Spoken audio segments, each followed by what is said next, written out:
Estamos no ar com Rede Social Esporte Clube desta quarta-feira épica, que promete ser mais uma quarta-feira épica para o futebol brasileiro, para o futebol mineiro e, por que não, mundial. Rede Social Esporte Clube na tela da BH News, canal 9 da NET, canal 29 TV aberta ou pelo bhnews.tv.br. A BH News que tem uma programação especialíssima, tem tido, né, ao longo de todo o dia, claro, com Galo na Libertadores, na final da Libertadores, final inédita para o Atlético em 105 anos de história e por isso, como fizemos na semana passada e ainda com mais força hoje, o programa é especial. Ao meu lado, a Ender Pereira, do blog Galo é Meu Amor, Resenha do Galo. Esse projeto que é espetacular. A Ender, seja muito bem-vindo. Prazer é todo meu, Bárbara, aos amigos aqui presentes. Prazer e um abraço a você que nos assiste no rede social. Mandando um abraço para os companheiros do Resenha do Galo, Dr. Rodrigo Duarte, Marcelo Vardil, Flávio Domênico e o nosso assistente técnico, Renato Liede. Esse projeto que é muito espetacular e daqui a pouco a gente fala mais a respeito disso também. Ao meu lado, um pouco mais distante, Eduardo Ladeira, que é claro, atleticano e músico. Ele fez uma música espetacular que vai cantar aqui no Rede Social Esporte Clube para o ídolo Ronaldinho Gaúcho. Seja bem-vindo, Eduardo. Muito obrigado pelo convite. É um prazer estar com vocês. E com o convidado aqui, que eu participei lá do Resenha do Galo segunda-feira também. Estamos aqui encontrando de novo. Você está famoso, Eduardo, essa que é a verdade.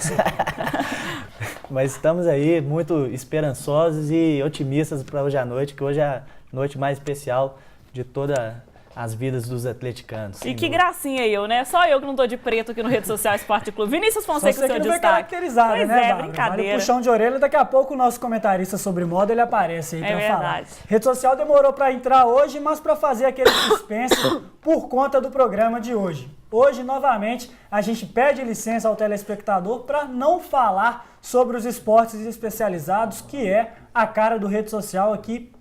Quem acompanha sabe que a gente fala sobre todos os esportes e no final do programa, às vezes quando tem algum destaque, falamos de futebol também. Hoje não, porque é uma data muito especial para Minas Gerais, então temos que fazer algo diferente, algo especializado para falar do Galo e para falar de internet, que também é a nossa cara aqui no Rede Social. É isso mesmo, o Pestário Vargas já tá aqui falando Barbarella e o Aender Pereira tá aí hoje, hein? Legal, manda um abraço para ele, abraço dado, Pestário Vargas, o nosso... Ele tá aqui falando que está na torcida, mas na torcida contra.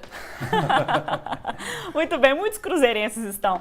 Aender e Eduardo, vamos começar então a falar dessa partida. E antes, melhor dizendo do que falar da partida, é inacreditável o Atlético na final da Libertadores para os atleticanos, ou era uma coisa que pela campanha, né, que o Atlético fez desde a temporada passada, né, com o Campeonato Brasileiro e vindo, é claro, neste ano com o Tardelli, que foi de fato a cereja do bolo, já era esperado essa final? É, de certa forma, inacreditável, Bárbara, era enquanto não havia gestão. Assim como o Calil sempre coloca o nosso mandatário dizendo o quê? Que hoje tem presidente, os seus bordões que já são de praxe, partiu-se de um princípio que ele trouxe um trabalho. Junto com esse trabalho, o que o Alexandre Calil trouxe? Ele trouxe profissionalismo, trouxe vontade e, atrás de tudo, trouxe o quê? Ele trouxe o torcedor. Ele mesmo se declara como também um torcedor do Atlético. E é preciso sanear o clube. E isso foi feito. Nada vai para frente quando você não tem recurso financeiro, quando você não tem gestão e muito menos comando.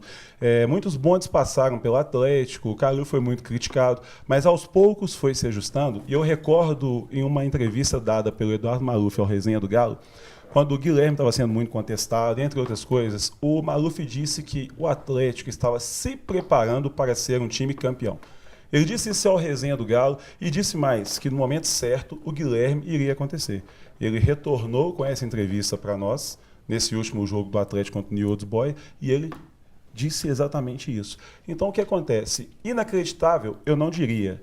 Eu diria que primeiro, antes do trabalho, certo? Não existe nada. E depois é que vem o sucesso, porque um só antecede o outro nas páginas do dicionário. Então o torcedor do Atlético, na minha opinião, não pode ter salto alto. Conversei com o Diego Tardelli e ele me disse que a euforia o time está deixando toda para o torcedor. O time se mantém dentro daquela tranquilidade, daquela humildade e de grão em grão.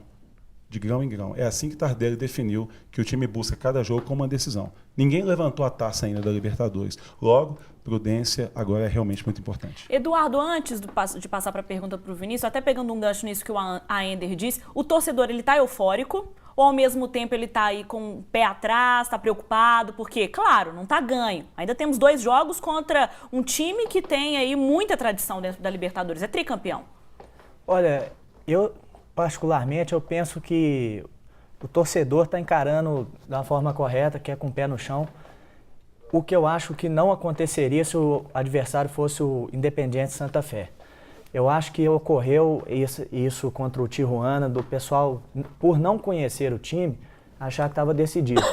Eu tinha assistido os jogos do Tijuana, lembro que o primeiro jogo que eu assisti foi lá no México, o Tijuana ganhou de 4-0, eu não me recordo agora o adversário, eu acho que foi aquele time até que o menino morreu no jogo do Corinthians, mas eu sabia que era um time que tinha qualidade, jogadores estrangeiros e mostrou isso aqui. Então, às vezes, a torcida, por desconhecer o time, ela acha que vai ser mais fácil do que será. E no caso do Olímpia, o Olímpia é um time que todo mundo respeita. A gente sabe que o Olímpia é um time que está chegando à sua 7ª final de Libertadores, é tricampeão.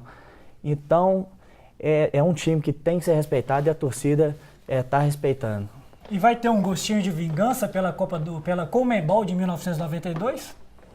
Bem, eu acho que eles estão se apegando nisso daí.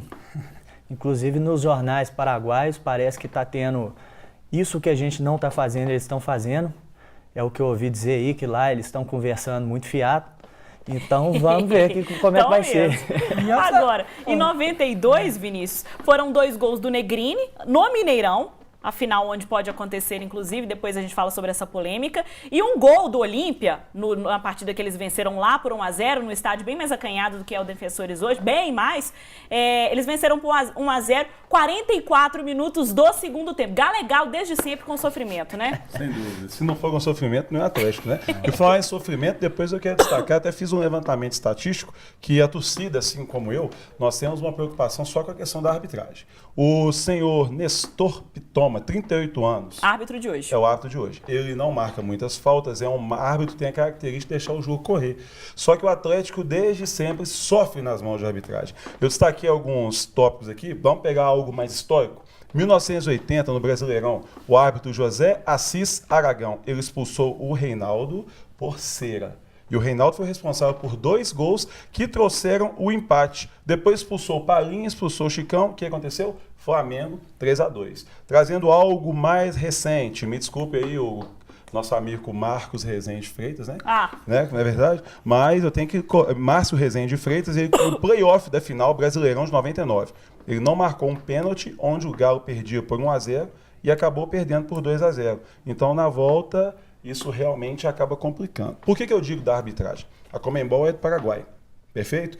E nós sabemos que o futebol, se ele fosse resolvido apenas na bola, eu estava convicto que ia dar Galo, respeitando o Olímpia, obviamente. Mas existem muitos interesses escusos por trás. Levem em consideração a arbitragem esquisita. Não serei irresponsável para afirmar que houve nada, mas foi no mínimo esquisita a arbitragem de Atlético e New Old Boys. Ender, e eu acho importante você destacar isso, até porque os clubes brasileiros nessa Libertadores foram muito prejudicados, como foi o caso do Corinthians contra o Boca Juniors, como foi o caso do Fluminense contra o Olímpia. Mas uma coisa que é importante a gente pode falar isso aqui, mas eu espero que o Cuca não esteja preocupado com isso. E uma coisa que eu achei muito bacana do treinador atleticano, e eu falei, pronto, agora o Cuca está preparado para ser campeão de algum título relevante. Foi quando esse jogo que você falou entre Atlético e News Old Boys, aconteceu aquele fatídico pênalti em cima do Jô, que o juiz não marcou e o Bernard reclamou muito, o Cuca não falou nada. Se fosse em outra ocasião, o Cuca teria perdido a cabeça, teria invadido o campo, reclamado, chorado. O Cuca não. O Cuca ficou tranquilo, não se preocupou demais com isso e o Galo voltou no segundo tempo não tão bem, mas depois que a luz caiu, conseguiu se recuperar e foi um dos motivos do Galo ter ido tão bem e vencido o jogo contra o News Old Boys. Você responde, mas logo depois do intervalo. Até já.